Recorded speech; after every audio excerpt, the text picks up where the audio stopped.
잘 지내셨습니까? 오랜만에 해외에서 여러 가지로 수고하시는 여러분들 뵈니 정말 반갑습니다. 오늘의 말씀은 나의 소망은 주께 있나이다 라는 제목으로 여러분들과 은혜를 나누고자 합니다.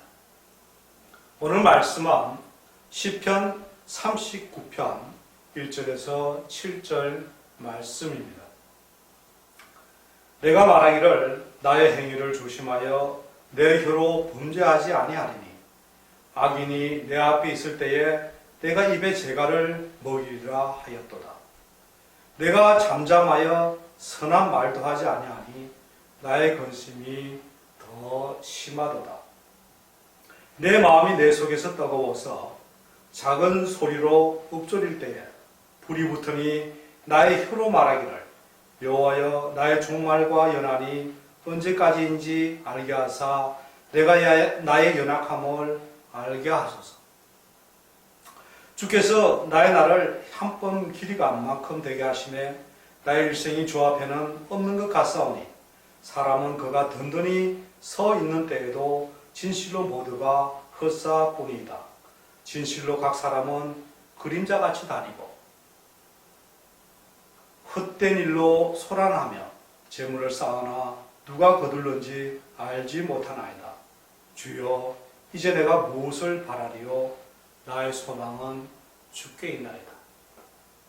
오늘의 본문 말씀은 다윗 왕이 인생을 살아가면서 사고의 전환을 하는 그런 모습을 보이는 말씀입니다. 사실 인생관을 바꾼다는 것은 사실 어렵습니다. 어때 성도 여러분들은 어떻게 인생관을 잘 바꿨다고 생각하십니까? 다윗의 경우를 보면 이게 인생을 쭉 살고 나니까 아주 이게 의미가 없다는 거죠. 그래서 하나님께 소망을 두는 것이 정말 바르다라고 오늘 말씀을 하고 있습니다. 인생은 어떻게 보면 아무것도 아닙니다. 나의 재산이나 보물, 또 명예 이런 것들은 어떻게 보면 다 지나가고 또 언제 어떻게 될지를 모릅니다. 다윗이 인생을 한번 돌아보니 아무것도 아니고 하나님만이 나의 소망이라는 것을 깨닫게 해주는 그런 그 말씀입니다. 그럼 우리는 오늘 여러분들과 같이 과연 하나님께 소망을 두어야 되는 그런 이유에 대해서 한번 살펴보고자 합니다. 첫째는 짧은 인생에 소망을 두지 말고 하나님께 소망을 두어야 한다는 겁니다. 4절 5절 말씀을 보시면 4절은 서론이고 5절은 본론입니다. 4절에 보시면 여호와여 나의 종말과 연한이 언제까지인지 알게 하사 내가 나의 연약함을 알게 하소서 라고 말씀하셨고 5절에는 주께서 나의 날을 한 뼘 길이만큼 되게 하시매 나의 일생이 주 앞에는 없는 것 같사오니 사람은 그가 든든히 서 있는 때에도 진실로 모두가 헛사뿐이다 라고 말씀하셨습니다. 한 인생을 산다는 것이 한 뼘의 실이라고 생각하니 어떻게 보면 어처구니가 없습니다. 시편 90편 10절에 보시면 우리의 연수가 70이요 강건함은 80이라도 그 연수의 자랑은 수고와 슬픔뿐이요 신속히 가니 우리가 날아가나이다 라고 말씀하셨습니다. 또한 시편 103편 15절에 보시면 인생은 그날이 불과 같으며 그 영화가 들의 꽃과 같도다. 그것은 바람이 지나면 없어지나니 그곳이 다시 알지 못하거니와. 여러분들은 어떻습니까? 이게 인생은 오늘 주신 이런 말씀과 같지 않습니까? 어느 지인이 인생을 이렇게 표현한 걸 보았습니다. 어린 시절에는 시간이 기어가고 소년 시절에는 빠른 걸음으로 지나가고 청년 시절에는 뛰어가는 것 같고 장년 시절에는 구름처럼 날아가는 것 같고 노인 시절에는 지나가 버린 것 같다는 그런 표현을 하고 60세 때에는 1년이 새롭고 70세 때에는 한 달이 새롭고 80세 때에는 하루가 새롭다라고 표현하는 것을 본 적이 있습니다. 어느 유명한 테니스 선수가 정말 열심히 노력을 하여 정말 우승의 트로피를 따고 그것이 너무 자랑스러워서 학교에다가 기증을 했습니다. 한 어느 정도 시간이 지난 다음에 한 20, 30년이 지나가지고 학교를 우연히 방문하다가 학교 쓰레기통에서 자기 트로피가 쓰레기통에 버려져 있는 것을 보았습니다. 왜 버려졌나 봤더니 학교를 재건축하면서 아마 짐을 정리하면서 버려진 것 같습니다. 자기는 정말 명예스럽게 그 트로피를 땄지만 결국은 쓰레기통에 있는 그 트로피를 볼 때 그 마음이 어떠하겠습니까?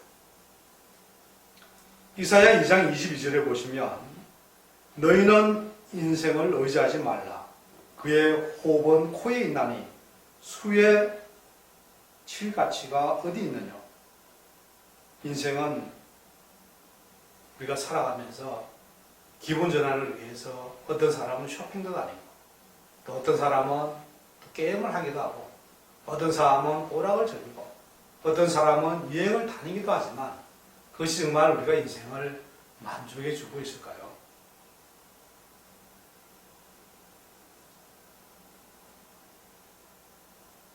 요한복음 10장 28절에 보시면 내가 너희에게 영생을 주노니 영원히 멸망치 아니할 터이요 또 저희들 내 손에서 빼앗을 자가 없느니라.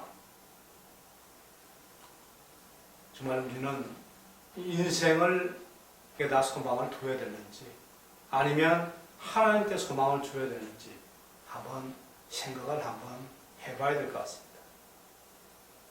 오늘 주어진 말씀, 다윗에 주어진 그런 그 사고의 전환과 같이 우리 성도님들은 인생에다가 모두 소망을 두지 말고 하나님께 소망을 두는 그런 여러분 되시기를 바랍니다. 두 번째로는 재물에 소망을 두지 말고 하나님께 소망을 두어야 된다는 겁니다. 재물이라는 게 뭡니까? 인간답게 살기 위해서 정말 재물은 절대적으로 필요합니다. 그렇지만 이러한 재물을 에다가 모든 욕심을 가지고 그걸 버는 데에다만 재물 그 자체만 소망을 두어버리면 본인에게는 아무 의미가 없다는 거죠. 돈의 치명적인 약점을 보면 첫째는 돈을 모으면 모을수록 그게 빠진다는 겁니다. 돈을 조금 모으고 많이 모으고 부자가 되면 그 돈을 사회에다가 뭔가 좀 쓰일 수 있을 것 같은데 그 돈이 더 모으기를 위해 가지고 그게 점점 마음이 빠져버리게 된다는 그런 약점이 있다는 거죠. 두 번째는 뭐냐면 일단 내 손에 들어오면 영원히 떠나지 않을 것 같다는 착각을 한다는 겁니다. 돈은 인생의 한 부분이지 전부는 아닙니다. 마태복음 6장 19절을 보시면 너희를 위하여 보물을 땅에 쌓아두지 말라.